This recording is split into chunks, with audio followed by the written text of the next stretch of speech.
Thank you so much, Ms. Amber, gave me the time for the talk to you about you're running for the city council election, and what you want to do for the city, especially in your district 48, Brooklyn. What Yes. you want to do for the people? A lot.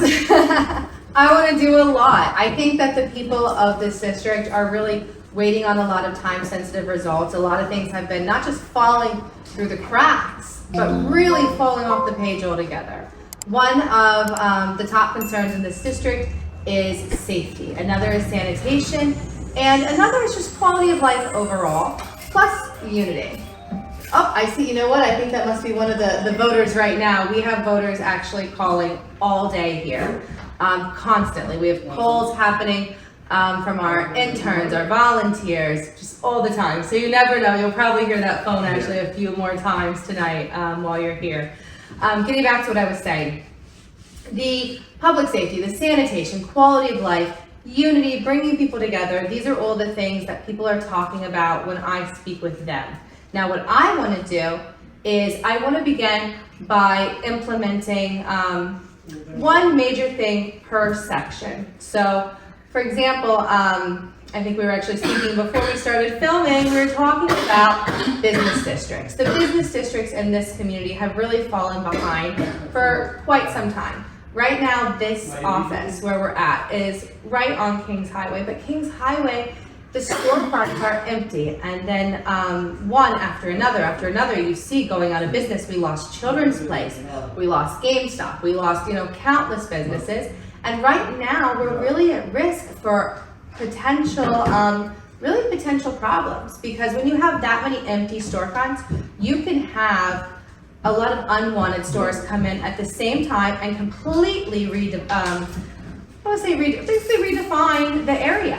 And it is a risk. And as a city council member, you have the ability to help influence stores to come into your area. And that is something I want to do. I want to protect the area by making sure that we have quality stores, get away from these empty storefronts, and make sure that every store in these business districts are able to keep their products from being stolen time after time. Some of the ideas that I have for that include systematic changes, where everyone's on the same page. We work with people in the business development areas to implement small changes to prevent theft.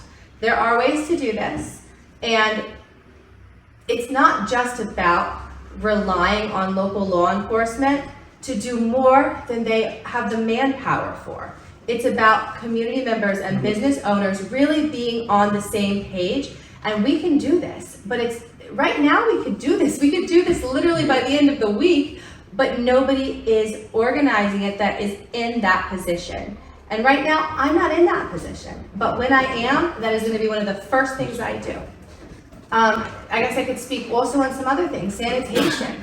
That is a big problem. That is a big problem. Big problem. So we have, let's see, which area should I start in? We have a rat problem. We have a mouse rodent problem all over this district. It did not used to be like this. It's actually so bad that if you go into some of these stores, they cannot keep the mouse bait pellets. They can't keep them in stock because everyone needs them, and they can't, many of the buildings, they can't end their problem. So they literally can't keep it in stock. I can tell you right now that I was trying to help some people in the area find some of these bait stations for their buildings, some of the individual pellets, a lot of different things. Just as a private citizen, people come to me. I basically have a constituent services that I'm just running pro bono, as someone in the neighborhood, because I do have a very expansive network of people and resources. But I know the duty store when I went there, and I said, I got to pick some of these up. Do you have any of this? Do you know where I can go? And I'm speaking with them, and they're like, nope, you can't find it. They're out. Major problems all over the district. Or they said all over the area. I say all over the district. I've seen this also in playgrounds.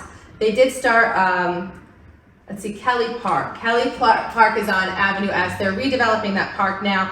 But before the summer, before they started doing that, there was actually mice, rats, not the little baby, like the big ones, running from the comfort station to the actual playground play area where the kids were.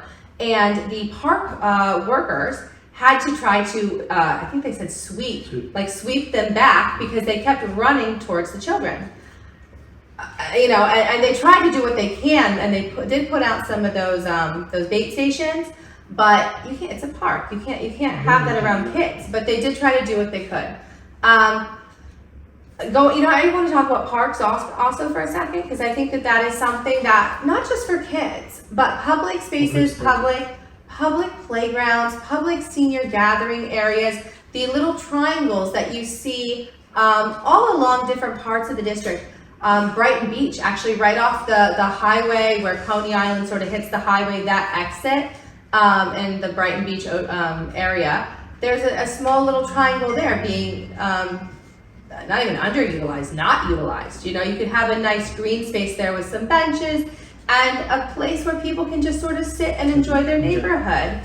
This is Brooklyn. People are in buildings, and even the people in houses, they don't have big backyards. Yeah. For the most part, they're not there. We can go just a little ways from where we are now, and we can see multi-million-dollar homes with no backyards. Yeah, that's true. And people need that outdoors. The sun has vitamins in it. We need it. It is good for people to interact, but it is also healthy, and we are physically dependent on these things that we get from the outdoors. And when you're around people at public spaces, it gives you so much. It gives you this interaction that you can't replicate. You can't turn on Instagram or TV and get that same mental health that you get from being around other people. So these are all the things that I want to work on, not just because I have to or because it comes with any particular order of things, but these are the things that people in this area, they need. And nobody's really paying attention to right now. In your district, a lot of communities, different communities.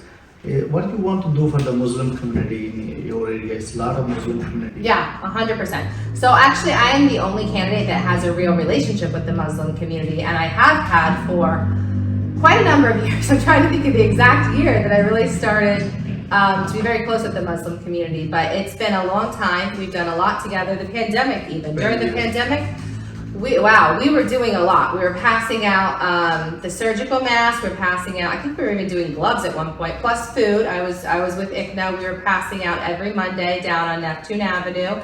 I did some, I believe, also with ASMA, with the food giveaways. I later actually sourced, not a lot of people know this, I guess I don't talk about it with this other stuff, but masks. I sourced masks for some of the seniors right out of the Brighton Beach area for the Muslim community, because at one point COVID picked up so heavily in that particular area, and people they just couldn't get the supplies, and then they would get them, but they didn't have enough. People would have 2 surgical masks to last for weeks. We all know now that's a very big problem. So I would do a lot with that. But outside of that, what I really want to do is a few things. I think I'm going to start with one that's very, very near and dear to me, and that is fighting stigmas and fighting hate. Because as an Orthodox Jewish woman, one thing that I definitely know myself and the Muslim community have in common is misplaced hate. There are stereotypes that are sickening. There are people that don't just want to hate us, they want to hurt us. And that is something that I believe obviously should be prosecuted to the fullest if this occurs. But also I believe in preventing this. And I believe that there are many ways we can prevent it, but it has to be done in a structured manner. One thing I did, as a profession, I was fighting hate in a few different ways professionally. I was through educational curriculum. I raised over $200,000 for education materials to go into the public schools. And they helped combat hate by sort of teaching lessons about what it is and explaining the past and trying not to repeat that. But that's not enough. I know that's not enough. I saw that wasn't enough, you know? My big thing that I really want to do to push this and to make this preventative plan is an educational program that's in the K through 12 schools that starts with the kids learning manners, then anti-bullying. We could use even the existing BRAVE program, and then moves in to understanding different cultures and not teaching to tolerate, but teaching to accept and understand that everyone's experience in life is beautiful. You know, it's a beautiful thing. To me, I mean, again, this is because I'm like a Jewish lady. To me, like, I love like Hashem. I love God like very, very much, and I love that people can connect in their own way, but like I do, but like in their own way. I think it's this like beautiful thing. So when I hear people stereotype or just not understand, but not want to understand, it just hurts me, you know? So I really think that that's something that we need on every level. In the K through 12 schools, like a core subject, like a person learns math. In first grade, they talk about addition, then subtraction, then multiplication, you know, you go year by year. Yeah. I personally think the only way we're really going to prevent, like we need to prevent, is teaching in this year by year and developing people in this, like as a skill. You know, it's like social emotional, but it's really a skill, you know, that you need to learn, and you can't do it in a couple classes or a couple presentations. It just doesn't get done. So that's one thing. The other things I think are topics and issues that really relate to everyone. I mean, people of different backgrounds have a lot of common denominators. So it's not that, you know, everyone's completely different. Everyone just sort of has a specialty that they need in addition to the basic things. One thing I definitely can say, and I already started fighting for back in, was it 2019, I believe, is to make sure that there's always halal food in public schools and also kosher food. And, you know, and these are the dietary. Yeah, that's so good. Yeah, so that's something I'm very passionate about. I've rallied on the steps of City Hall. I know that when they first launched that program, it was a pilot program, and they launched it during Ramadan. So they said, oh, the program's not working very well, nobody's interested in the food. Meanwhile, it's Ramadan when you launch the program. Like, yeah, so like, you're right, nobody is interested in the food, everyone's fasting, you know, and that was a fight in itself, so. And some schools in all New York, I'm talking about, they don't have the playroom for the kids, like especially the Muslim kids, 7-6-year-old kids. They don't have the really playrooms. I support resource rooms. You know, I don't know all the rules on how to put the prayer rooms and whatnot, but one thing that I believe is able to be used is that if every school has a resource room, then that's an open space that I believe that they're allowed to utilize for personal things like this. Yeah, that's my understanding.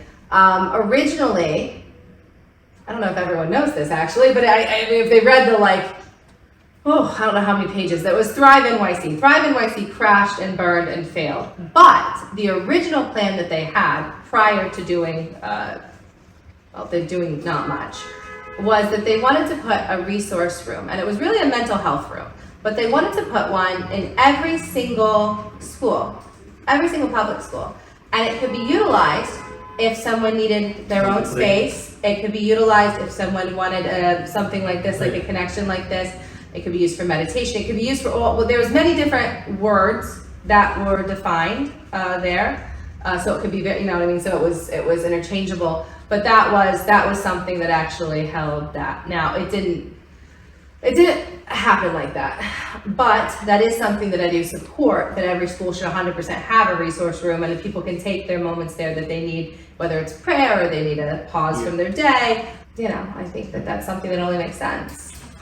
Thank you so much for talking. Thank you. I hope you win the election and you do something for our Brooklyn community, especially your district. Thank you. And it's nice to talk to you, and I request the people also to come to the office, meet you, and discuss the issues. And I think you're the best candidate to solve the problems in Brooklyn. Thank you. And it's for I especially request the Muslim community to come to the office and discuss I am the very issue. grateful for the support that I have from the Muslim community, and I really hope they understand that I'm not just here for them, but like they can always, like I'm very reachable.